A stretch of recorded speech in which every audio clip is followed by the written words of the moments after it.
Hey, what's up, guys? We're back at it again for this week's podcast. So I think last week, after we finished at Brazos Valley, I said, hey, stay tuned next week because we're going on a little road trip down to Fredericksburg to hang out with the guys at Altstadt. And we had to postpone that trip. Huge bummer. I was really looking forward to it. But you know, the day and age that we live in now, and things happen, and you have to make changes. I even had a backup guest, and I was like, man, that's great. I'll have an extra week, and just start stacking these shows. Well, they had to cancel too last minute. So I was like, man, what are we gonna do? And I've been thinking about this new series. It's a video series initially, and we are doing video for this one, just like we did for Brazos Valley. And it's called Friday Night Flights. And so we're back at the Cove, where we've recorded the podcast here many times for like Tour of Tuesdays. But they do this thing here called Friday Night Flights, and they have these really cool flights, handmade wooden things with these sick handles on them. You probably can't see them, but you can probably see the tops of them on the video. But I was like, man, we should do these a video where we do a series of 4 beers from Texas, and we try them, we talk about them, and then we say if we like them or we don't like them. And I think this is also a good way to learn, right? So like, I'm a level 1 sit-around or a certified beer server, and I've been there for 6 years. I actually looked at my certificate today. I was like, man, that was 6 years ago, and I haven't progressed, and I want to. So I'm using this as a way to really taste beers, try them, taste them, try and pick up, aroma notes, tasting notes, things of that nature. And we want you guys to come along for the ride as well. So we got 4 great. Well, before I go to the beers, my guest, my good buddy, Ronnie Risner. That's correct. And I called him Risner for so long. Ronnie Risner is here joining us. Ronnie, thank you for being here, man. Appreciate you having me. It's going to be a blast. Ronnie has a great palate, and he has his favorite styles of beer, but he also wants to learn too. So I said, man, this is a good opportunity to do this. And he's just a good dude. And I think we have some things in common, not only just beer, but I think you said that you like comic books and love comic books. Big time nerd. Horror movies. Before it was cool. Before it was cool. Before all the Marvel movies. Before all the Marvel movies. I appreciate them though, because that's like a childhood dream come true. Is it really? See, you used to see all the old ones where they were really cheesy and really like action figure-y. Oh, yeah. And those have their place, but you wanted to see something realistic. You wanted to see something cool. They just jump off the page at you. They kind of do. I never was a really big comic book guy, but I can appreciate those movies, and I appreciate the history behind them as well. Yeah, I've come to learn that apparently all those major characters in the Marvel movies, they've died multiple times. More than you can count. In the comic books. I'm like, what? You killed Iron Man more than once? Over under, more beers consumed or more deaths for Iron Man? Oh, man. I would say more beers consumed for me. In a lifetime? In a lifetime, for sure. I mean, how many times has Iron Man died? I'm sure we could look that up, but I'm probably going to say it's probably in the hundreds. And that's probably a week for Leo. Well, no. I don't drink 100 beers in a week. No. I would even venture to say that I don't drink 100 beers in a month. But yeah. If Iron Man's only died 100 times, I've definitely drank more beers than that. Anyway, I digress. So like I said, we're back at the Cove. We picked 4 beers. Actually, Ronnie picked these beers for us. I think he did a really great job. Just kind of run a spectrum of different flavors and styles. The only thing I'm kind of disappointed is that there wasn't like a Pilsner or anything like that from Texas. So our light beer or a lagered beer that we chose today is a Schwarzbier from Altstadt. So we didn't get to go to the brewery, but we get to drink their beer. And this is a new one from them. And I don't think they're canning this one. I've never seen the cans of it, but I've seen it on draft a couple of times. I know it's been on draft here at the Cove more than once.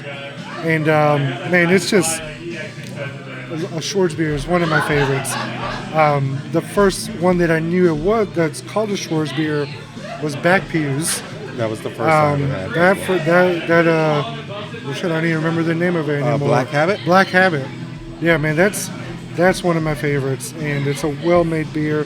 So essentially a Schwarzbier, in layman's term, it's a dark beer that's made like a Pilsner. So it's easy drinking. It's light, low ABV, usually 5% or lower, and but it's dark, so you can get the really nice roasted malty notes, Okay. and then just super crushable at the same time. So why don't we go ahead and pick this one up? Oh, that's not. I was picking up a Hazy IPA. So that's number 5 on the tap list over here. So Schwarzbier. Let's see what the description says on Untappd for this beer from our good friends over at Altstadt. So this is a traditional German black beer in quotes.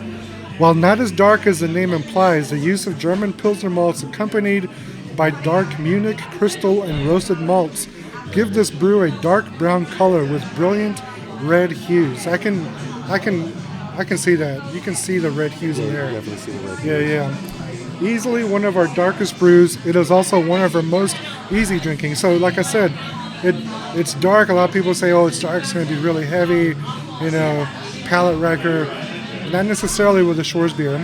So I'm going to go in for a little whiff of this one. Immediately I get like a little bit of like a coffee, just a light coffee note on the nose, and maybe a bit of chocolate.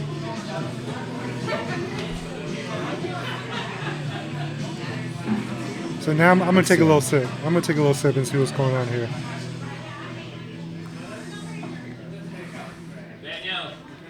It's really crisp. Yeah. For it being this dark, you would assume it's going to be a little more, I guess, more of a thicker mouthfeel, but it's really... But this is not, it's a lighter beer. Like I said, it's 5. This one's actually 5%. It's 22 IBUs, so it's low on the bitterness as well. But it's not. I wouldn't chug this beer, though. I definitely would not. But I would not chug this kind of beer, right? And not one that you could just kind of throw back. Definitely enjoy this and sip it. I'd say this is like a good fall. Nice. I would say it's a nice fall beer. Yeah.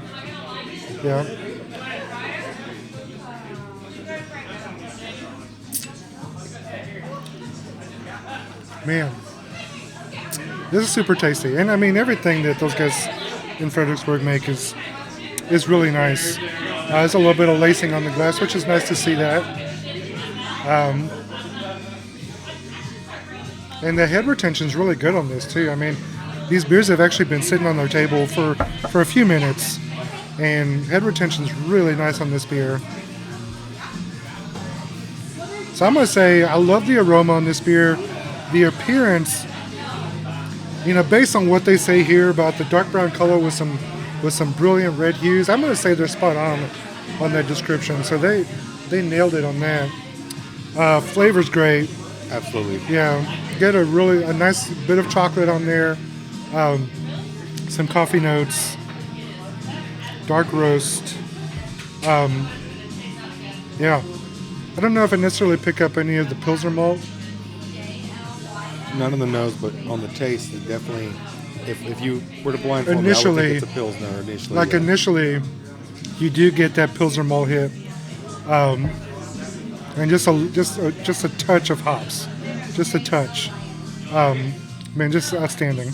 Once again, Schwarzbier from Altstadt Brewing. Cheers, guys. Cheers. Yeah. All right, we're gonna go to our next beer. We're gonna come back and finish that one up later. So up next, we have Diamonds in My Mouth. This is a hazy double IPA from Spindletap Brewery here in Houston, and I've had this beer many times.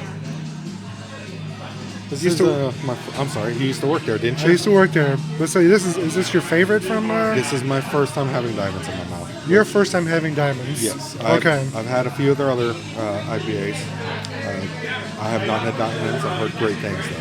This is definitely one of the most popular hazies that they make. They keep it in rotation. I think I see this one at least once or twice a year. in the market in cans and on draft. If you're not familiar with Hazy IPAs, these have been around for a few years, and you've been hiding under a rock if you haven't heard of Hazy IPAs. Spindletap is very well known for these beers.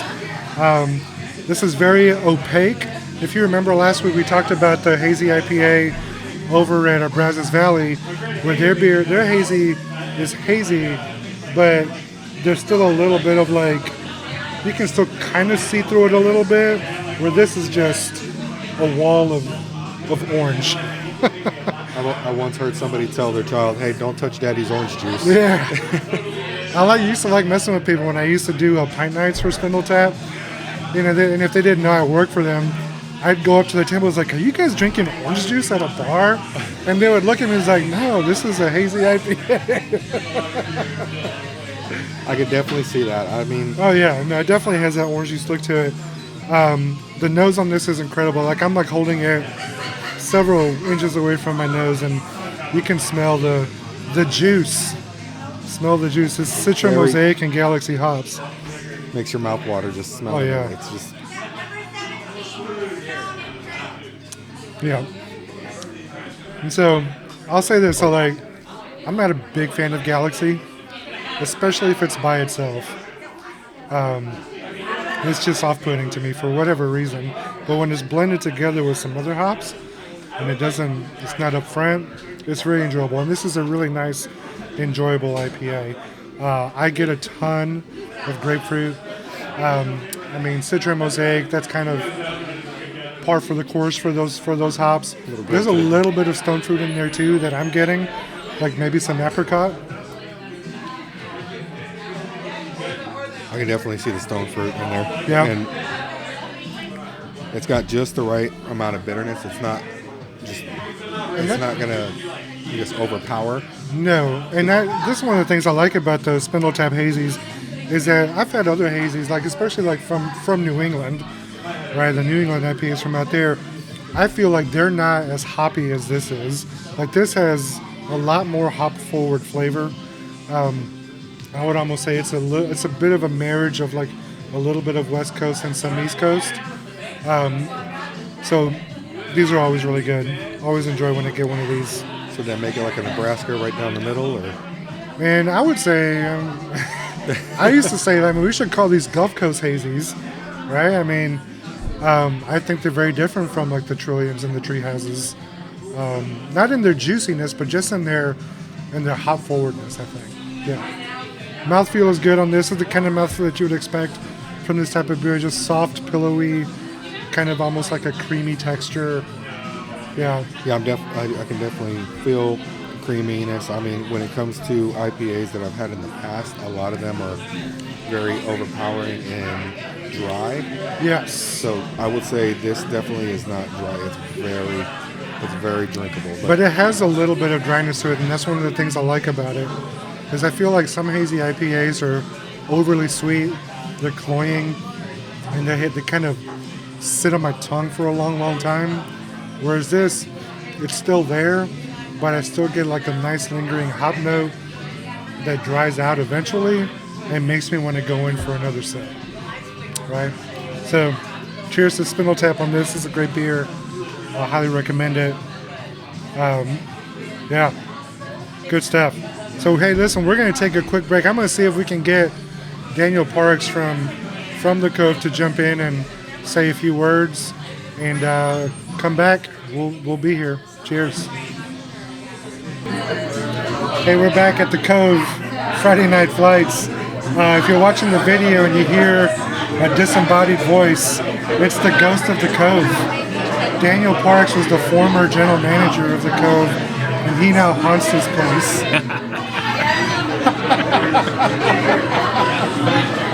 It's haunting, but I'm still here, unfortunately. Yeah. He still serves beer. You'll see glasses floating around and beer being poured into him. So they just let him stick around. So I like that. It's kind of magical how the beer just pops in. Yeah, it's amazing. It really is amazing. So Daniel, so we're doing this kind of for like educational purposes. Mm-hmm. We're doing the Friday Night Flights to learn about how to taste different beers, learning the styles, what so on and so forth. And So yeah, our first two beers were the Schwarzbier from Altstadt. Altstadt.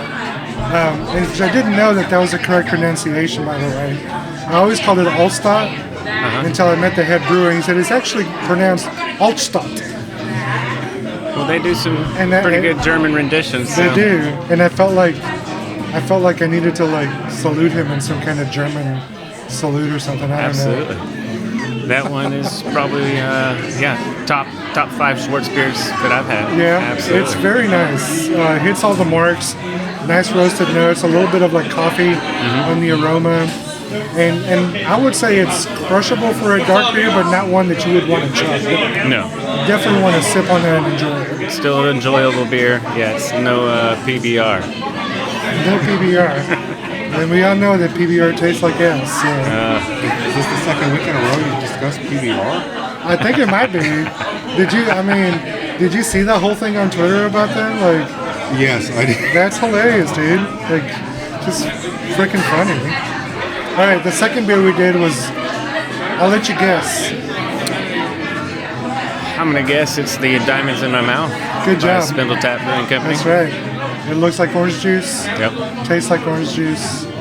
It's not orange juice. Not orange juice. It doesn't taste like orange juice, but it does have nice juicy flavors to it.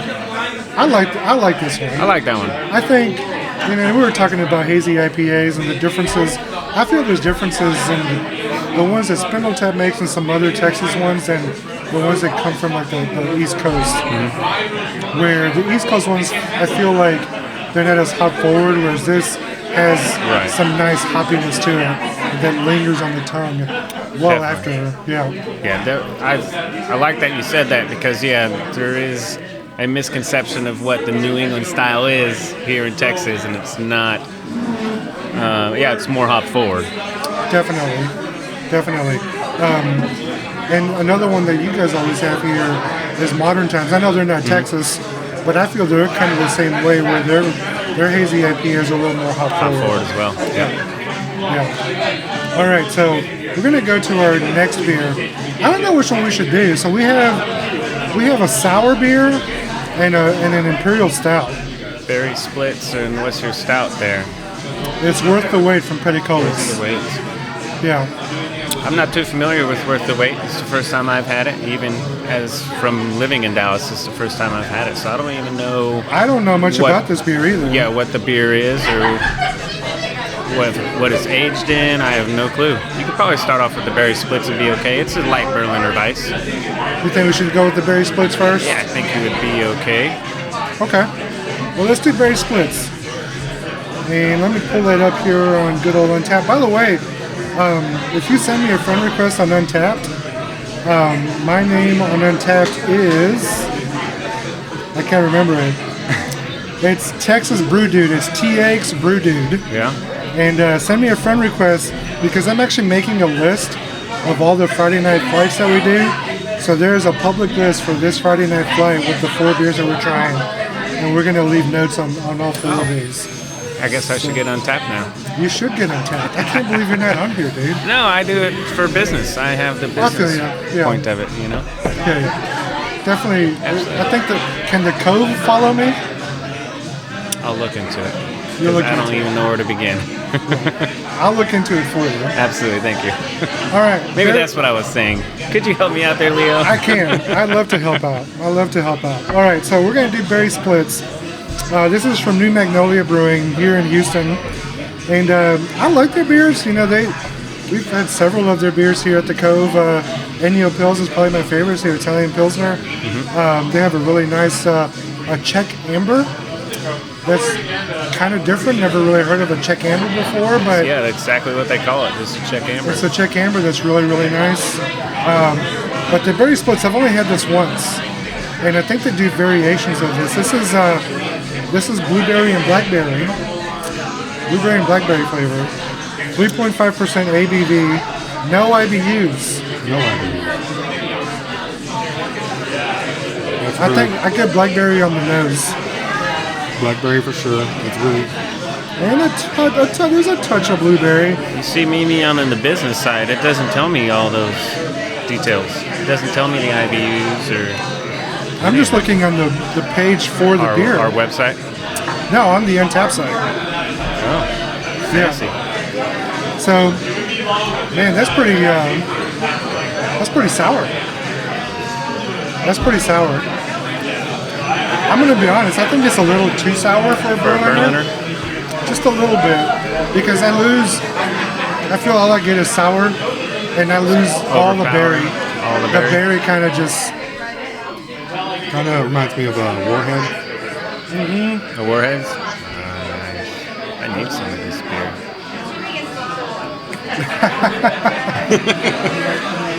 It's so hard to get beer here sometimes, man. If the ghost isn't working. Man, the ghost. You kind of have like a little bit of an evil ghostly laugh, too, sometimes. Oh, I've heard that. My daughter tells me I laugh like the Joker sometimes.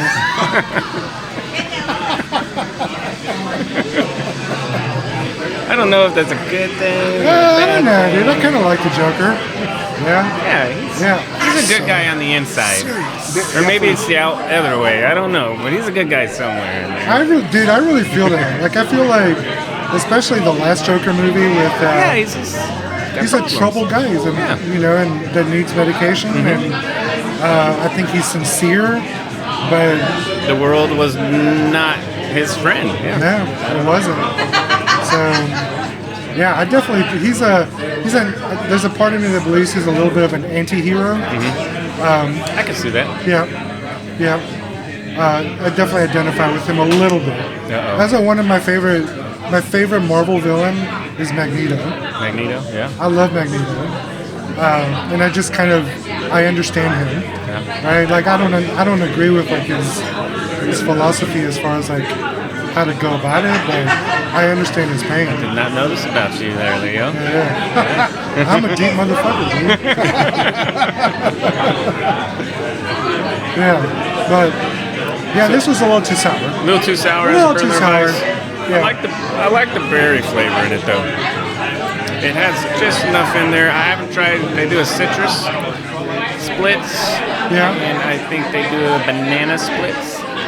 Okay. So a banana sour. Yeah. I have not had that one. I don't know if I'd be a big fan of that. No, usually a fan of anything banana. I've had one banana beer. So you're not a Hefeweizen fan. I mean, I like some Hefeweizens, but it's not my first choice. True. I mean, Live Oak. I'll drink a Live Oak anytime. That's a world-class. Yeah, that's not banana additions. That's just esters from. That's just the esters the yeast. from the yeast. Yeah. But yeah, usually not a big fan of that. But I'll drink good ones. Yeah. Yeah, because I feel like there's a good balance of the banana esters and clove. Mm-hmm. You get more clove in the ones that I like. Absolutely. Yeah. So I'm gonna say. For a sour, it's sour, but I was hoping to get a lot more of the berry on the flavor. You definitely get the berry on the nose. I can respect that and understand because as I read the description from being splits, you think that would be more punch, more punch fruit forward, and it's not. It does have some sourness to it. Yeah. Tone it back just a little bit, guys, just a little bit, but. I mean, it's still good. And it's got good ratings on Untappd also. Except for the last guy, he gave it a 1 star. What the hell? Oh no, who was that? We don't want to talk about who that is. I don't want to talk about who that is. Alright, so, hey, can I get one of those waters? I'm definitely going to have to cleanse the palate for this one. I don't want any of that sour going into the finisher right there. Yeah. We're going to finish off with this Imperial Stout from Peticolas up in Dallas. Worth the wait. So I guess we're going to find out if this is worth the wait. But hey, before I go on to this last beer and the barking dogs, so we're going to have a big event here at the Cove at the end of the month on the 26th. Saturday, the 26th, we're doing the inaugural Texas Beer Experience Chili Cook-Off. 10 teams are signing up to vie for Texas chili dominance, right? Texas chili dominance. And we're going to have a ton of great... Well, we can't say dominance because we're only doing incorporating the Cove here, so let's not say the whole This is not, dude. This is... But it's Texas-style chili here. We'll just go ahead and say this is the World Championship. The World Championship of Texas Chili at the Cove in a few weeks. Be Put it on here, the be calendar. square. Yeah, we've posted about it already on our Facebook page. We'll have more information on it on Instagram and other social media. But come on out. It's free to come. Have all the chili that you want. And we'll have great Texas craft beer on tap as well. It's going to be a good time. Like I said, 10 teams. If you want to be a team, there's a link on the Facebook event page where you can go sign up to be a team. It's $25 a team, and there will be prizes for the top teams.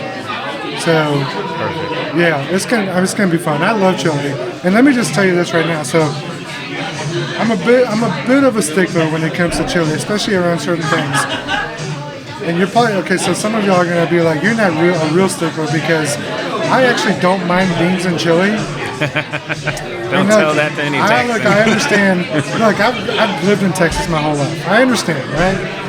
When we make chili at home, we put beans in it just because it gives it a little more body. It lasts a little bit longer. I was going to say more body. Yeah. It's more hardiness. It has a little more hardiness to it. But if it's competition chili, it has no beans in it, right? So no beans in this chili, no fillers, no rice, no spaghetti. And the other additional ingredient that I will not tolerate is cinnamon.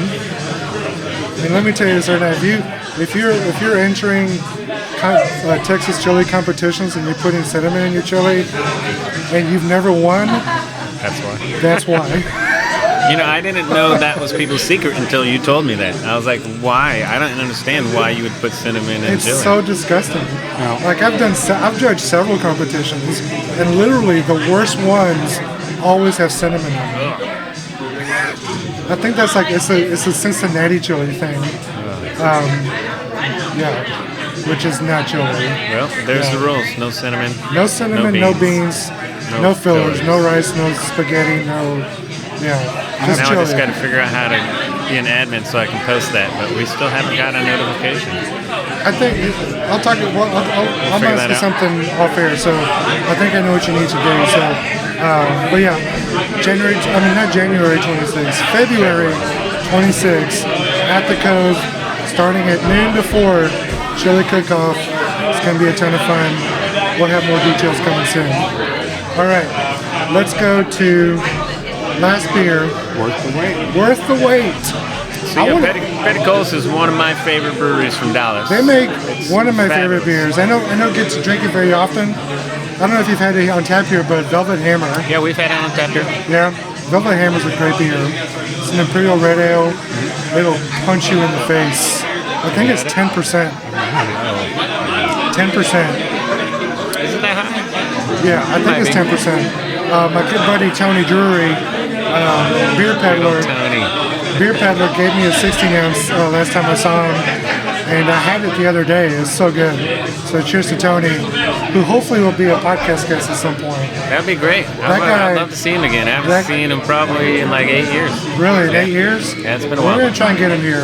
That's a good dude. He has some great stories. Great story. He's a good storyteller. For sure.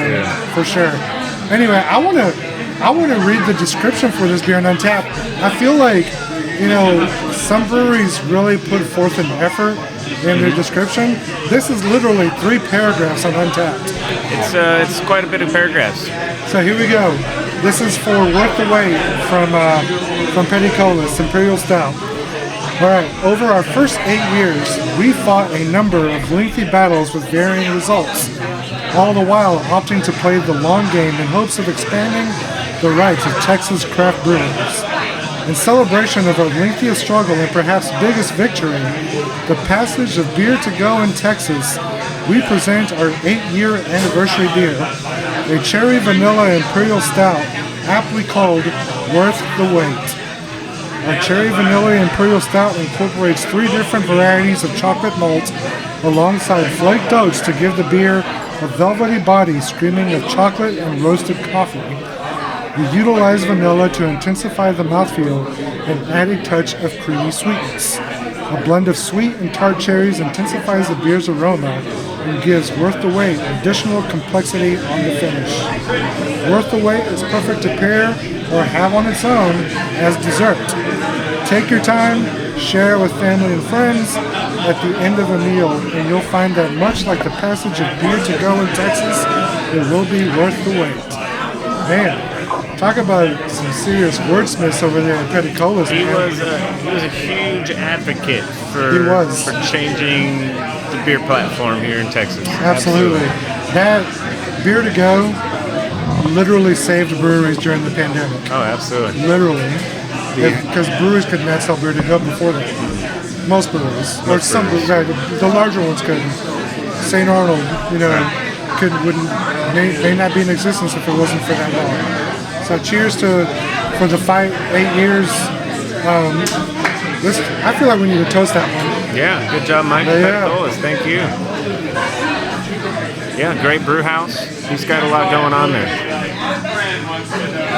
Whoa. That's definitely... Dude. Man, I gotta tell you, 10%. This is a 10% Imperial Stout. And I feel like it drinks like a 6%. Like 6? That's what I thought when I first tasted it. I never let it really warmed up when I tried it. It had a lot of vanilla to me. I'd like to know what kind of cherry they put in it, though. I don't think it's cordial cherries. No. No. I don't know. I want to know if they use a Wisconsin brand or something imported, I'd be curious to find that out too. But the cherry's there. Cherry's there. The cherry is definitely there. Definitely on the nose heavily. Yeah. I mean, it's... I get a little bit of vanilla on the nose too. That's really good. Man. Okay, I like that one. It's hard as hell to get someone's attention around here, Well, dude, she probably can't see you. There's so many people at the bar. These customers that will wait on me. Oh, really? Do we know? Hey, just yell at somebody, dude. I don't care. Ryan. What's up, dude? Hey, can you get me a taster of number 25, please? There we go. All right. The boss man, the ghost. The ghost is telling people to get him a beer. Yeah, my superpowers are gone tonight. So, I would like to try it again. What's that? I would like to try this. I haven't had it since we tapped it up. Okay. It's been selling really well for us. I think it's nice. Anything Peticolas does. I mean, you don't find it anywhere in Houston, really. You don't. Few places. So, how are you guys getting it? Yeah. They drive it down here. That's right. Yeah. We have a cartage license that we are able to get our own craft beer within the state of Texas. That's very cool that you can do that. That's very cool. Everything is like, you have to have a license to do everything in Texas. Especially when it comes to alcohol. It doesn't make sense. There you go, man. Thank you, sir. Did they ever change back the rules from the COVID years? It's still, everybody can still sell to go? I think Governor Abbott said that you can still sell everything to go. Correct. Yeah. But they don't have a license. So do we need a license? Do we need to renew that license for us to sell to go? Oh, I don't know. Maybe. You better call CABC and find out. Better call. I guess we do, because we can still sell kegs. We don't have to. I don't know how many people are still selling it in a separate container. That's the way it was supposed to be. You can't sell a cocktail mixed. It's supposed to be like separate. The ingredients separated, and then you mix it at home. Right. Okay. See, I never did that throughout the whole pandemic. Oh, you never buy anything to go? I never bought any mixed drinks to go. Oh. I bought beer to go. Margaritas? I mean, not much you can do about a margarita. I mean, the frozen one's going to come pre-mixed, so you can't do anything. Yeah. But yeah, it's supposed to have the mixer and then the tequila taped to the side. I saw somebody post a picture the other day where I think there was a frozen margarita, so there was a styrofoam cup with the lid, and you have to put a piece of tape over it. Tape over it so it can't be accessed with the straw during your drive. Yeah, so if you don't put a tape over it, you're breaking the law. Who would have thought the tape? Actually, they have been doing that in Louisiana for quite a while. Right, Louisiana's been doing that for Thank goodness for Louisiana, huh? dude. Hell yeah. You can go to a drive-through daiquiri place in Louisiana. Nobody's gonna bat an eye. You can put your straw in there and go get on the road. No, you're not supposed to, but nobody cares. Dude. Pouring in a Sonic cup, you're good. That reminds me of the high school days, man. 18, 21, I mean... When I was in high school, we had an open campus and we could go off campus for lunch. There was a Sonic right across the street. We'd get Route 44s, and somebody would always have something that we'd toss in there to mix it up. Yeah.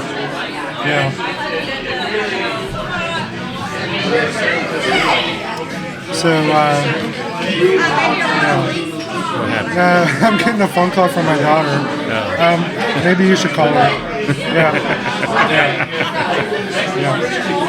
But anyway, we got distracted here. What were we talking about? Texas beer laws. Texas beer laws, Louisiana, and you caused some trouble when you were young. I caused a little bit of trouble. Yeah. No, we all caused trouble when we were younger. Oh, for we were sure. just smart enough not to get caught. You know what I don't like? It seems that everybody these days get caught. You know? Well, it's because they record everything and put it on YouTube. Right. Don't be a dumbass and put it on social media. Bingo, I like that. That's the first time someone's just said that. Yeah, that's it. Dude, I hate the argument of like people say, man, kids nowadays, they're a lot worse than when I was a kid. I was like, no, they're not. We were terrible too. We've just matured. Yeah, people just know about it now and they get caught. Exactly. Yeah. There's people going on live doing things and blatantly breaking laws and get caught based on Think that. that's cool or Whatever. Hey man, sometimes that negative attention is good though. Yeah. Have you taken a sip of it already? I did. Yeah? Trying to warm it up a little bit. You guys been sitting out. It's been sitting out for a little bit, so it's only kind of warm. See, when it's cold, all I get is that sharp roast. And it's really roasty. Maybe that's why I didn't think it was up to my loving when I first tried it. You're loving? Yeah. That sounds sexy. Yeah. Peticolas is a good brewery. Golden Opportunity. I mean, Thrilla in Brazilla.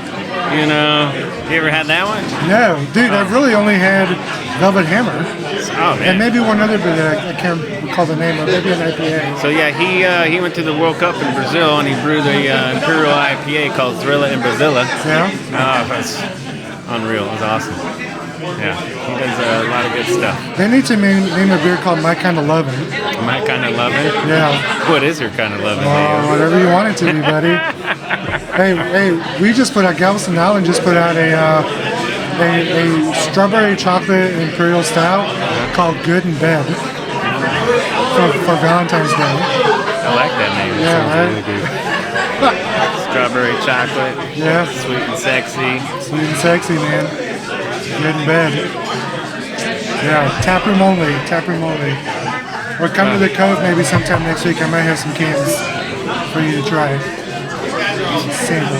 Just have some sampling cans available for the chili cook-off. For the winner. The winner gets top 3 teams get 1 can or something. Top 3 teams get a can of Good in Bed. Yeah.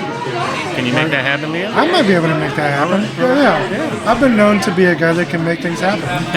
I'm like, I feel like I'm the Red of a beer. Red, the character from Shawshank Redemption. Morgan Freeman's character. Okay. He says, I'm the guy that's been known to get things from time to time. Absolutely. Right? Thought you were going that 70s show for a second. That Red. Oh, Red. Yeah, that's what I thought. I was like, what Red are you talking about? Every time I think about that guy, I always think of Clarence Boddicker from RoboCop. Yes, he was so good. He's one of the villains in RoboCop, and every time I see him, I was like, that's Clarence Boddicker. Yeah. Is he? He's a villain in RoboCop? Oh yeah, dude. Which one? He's like the drug dealer guy with the glasses, bald head. I haven't seen it in forever, but I actually I'm just gonna go back rewatched and it. watch this. I think it's on Amazon right now. Oh, nice. Dude, it holds up. Like it's cheesy, but it holds up. It still holds up. Yeah. And That was like the first Universal Soldier, you know? Oh yeah. Could have been. The second movie, the second RoboCop, is terrible. Terrible. And the remake is also not very good. Oh, they did a remake. They did a remake with an actor that I kind of like, but it just wasn't good. The original's the best. Yeah. I think it's because of that actor that played Clarence Boddicker. He was so good in that as just a huge dickbag, right? It makes you hate him. It makes you hate him, right? Yeah. And then the famous line, which our friends over at Equal Parts named a beer from this line, is called "I Work for Dick Jones." Yeah, so No way. there's a scene in RoboCop where RoboCop is like beating the shit out of him, and so he's like trying to run from him. He's like, "You're going after the wrong guy. I work for Dick Jones." And Dick Jones is like the executive of the company that made RoboCop. Yeah. All right, that's my late night movie tonight. Dude, then. you I'm gotta gonna watch it. RoboCop. I work for Dick Jones. Yeah. I don't remember that part. Yeah, I don't remember that part either. So tonight, Or the maybe tomorrow. other classic line from the commercial that you would see being played on TVs is some guy with like scantily clad women, and he would say, "I'd buy that for $1." Do you remember that one?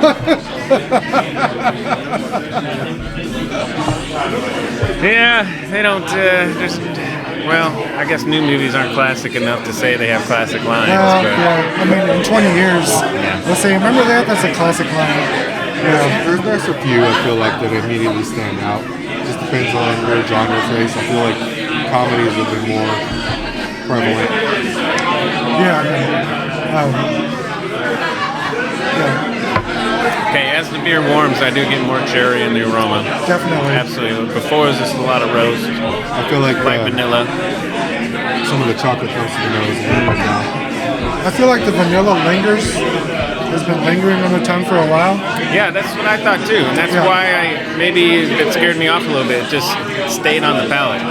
Yeah, don't really get a lot of cherry in the aftertaste. More roast, more vanilla than anything, which is not bad. That's a good. I think it's a good thing. Those are nice flavors. Back to what you said earlier, it's drinking like a 6%, and that's dangerous. Yeah, I would expect this beer to be a little more boozy than what it is, but it's not. It also has 80 IBUs. How much? 80. Really? Yeah. Are you getting that much bitterness from it? I mean, I get bitterness, but I don't know if it's 80. I don't know if it's 80. Yeah, I would eventually say it's closer to maybe 50. 50, probably. Yeah. At least that's the way That's my interesting. perception of it. Huh, 80 IBUs. Yeah. Good. Very good. So there's 3 different chocolate barleys they use, or is it? Let's see. It says here, blend of sweet and tart cherries. What does it talk about? 3 different varieties of chocolate malt alongside flaked oats. So the flaked oats, flaked oats are used in hazy IPAs to give it that kind of like that creaminess, the puffy mouthfeel. Slight sweet, yeah. I don't know how much they use in this, but I don't really get that. I don't get like creaminess to it. Maybe more like a velvety feel. So maybe just a light addition of flaked oats on that. Light, yeah. Did they say there was oats in this one? It says there's some flaked really? oats. Yeah. 3 varieties of chocolate malt alongside flaked oats to give the beer a velvety body. Okay, there you go. Screening of chocolate and roasted coffee. Yeah. So this is the second time for me to taste it, and I have to say this time, better go round. Better go around. Good. Good. With stouts, I'll take those initial sips, but I like to let mine sit for 10 minutes and just let them breathe, because that's when a stout really just comes to life. You get all the flavors that have been just kind of hyped into that. Once it breathes a little bit, I feel like that's when everything really just needs to. Absolutely. Maybe that's the trick. Maybe it was too cold when I was first Possibly. trying it. I like to let stout sit a little bit too. So, yeah. You do Sunday night stouts every night. Or every I Sunday. try to do a Sunday night stout post I don't think I've missed the last. I think this last week I didn't do one. I know there was one the week before. I just take a picture of a stout I'm drinking at home, put it as a story on Instagram. Yeah. I gotta get with it. Dude, you gotta get with it, bro. I mean, because I probably have a stout every Sunday. Do you? Probably. Yeah. That's my last beer of the day. Yeah. Yeah. I'm cleaning up here, because I usually close every Sunday. So as I'm cleaning up, that's my my last beer of the day, you know? Yeah. Absolutely. You like to start off with a double IPA? No, this morning, it varies, depending on weather. You know, this morning I had a Founder's Breakfast Stout, so... That's a good call. Yeah. That was a good one. That's a good call. I haven't had my coffee yet, you know, so I mopped and swept with a Founder's Breakfast Stout. 20-ounce pour? I have to think about that. How much is that? That's a lot. Yes, it is. There's a local bar here that I used to do tap takeovers at. I'm not going to say who it is, but... So, when I worked at Spindle Tap, they have a really nice Russian Imperial called Txbrewdude. Great stout. I think it's 11%. And so I would do these tap takeovers at this bar, and they would have different sizes. So they would do like a flight size, a 12-ounce pour, a 16-ounce pour, and a 22-ounce pour of all the beers that are on the tap takeover. And so they had that in 22-ounce pours. I showed up and I told the owners, dude, so if you want to get sued, you're well on your way to getting sued. I mean, at that point, you might as well go with the Ingrained 1 bottle. Right. Yeah, right? And so that was the last time that he did that. He was like, dude, you're right. I shouldn't give people huge beers like that in 22-ounce.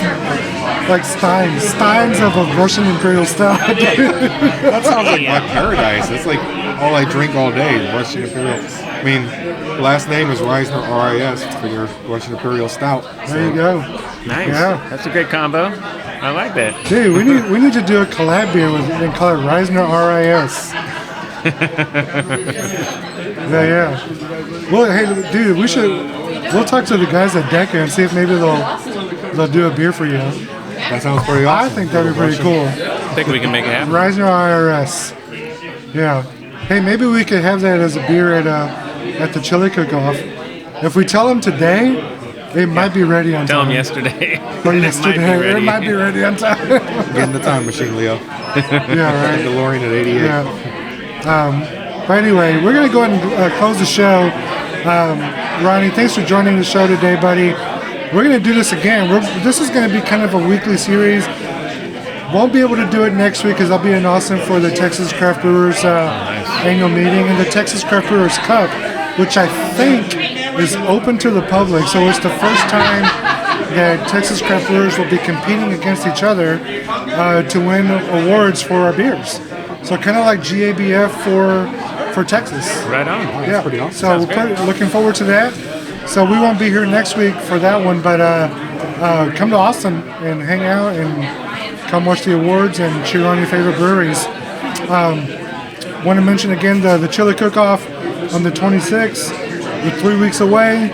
It's going to be a lot of fun. We're signing up 10 teams. How many teams do we have right now, Leo? We actually just have one. Okay. First one signed up today. We got 2, Sean, so I'll tell him to sign up. Sean's going to sign up, so Sean's one of the owners. And by the way, somebody was telling me today, I don't want to sign up because I feel it's going to be rigged. This will not be rigged. It will not be rigged. It will not be rigged. The best chili is going to win. Okay? The best chili is going to win. So yeah, if you want to enter our team, go to the Facebook page. I'm also going to put the link in the show notes for the podcast. Sign up, and you'll be good to go.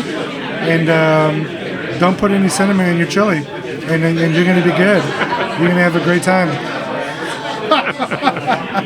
I'm sorry, man. It just really bothers me. I 100% agree It with really you. bothers me. You said something that blew my mind. I never had heard of people putting spaghetti Yeah, in their chili. right. That is That's a not thing? chili.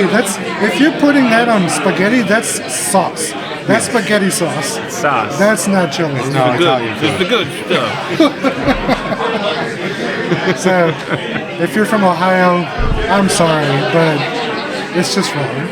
It's just wrong. Well, it's not wrong. You just can't come to this competition, okay? You can come and lose if you want to, Let's have and a have like the roasting only class. tent where like nobody's eating the chili. But yeah, come and try real chili. Anyway, guys, thank you for joining us today. Come watch the video on YouTube or listen on your favorite podcasting platform. We'll be back next week. Don't know who the guest is going to be next week. I'm trying to line something up in Austin while we're there. Maybe do a live feed. We'll see. Who knows? That'd be a lot of fun. We'll definitely have footage from the Craft Brewers Cup as well. So And that's next Friday? that's that's on Saturday actually. Okay. Yeah. So It's like I got Thursday off. I could go to Austin on Thursday. we'll be there Friday, Saturday, and a little bit of Sunday. No? Okay, I'll be there Thursday. I won't be there, but anyway.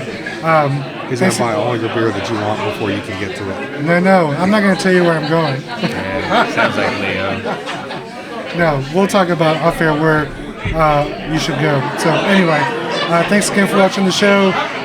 Stay tuned next week and have a great weekend. We'll see you next week. Cheers. Right, cheers everybody. Thank you.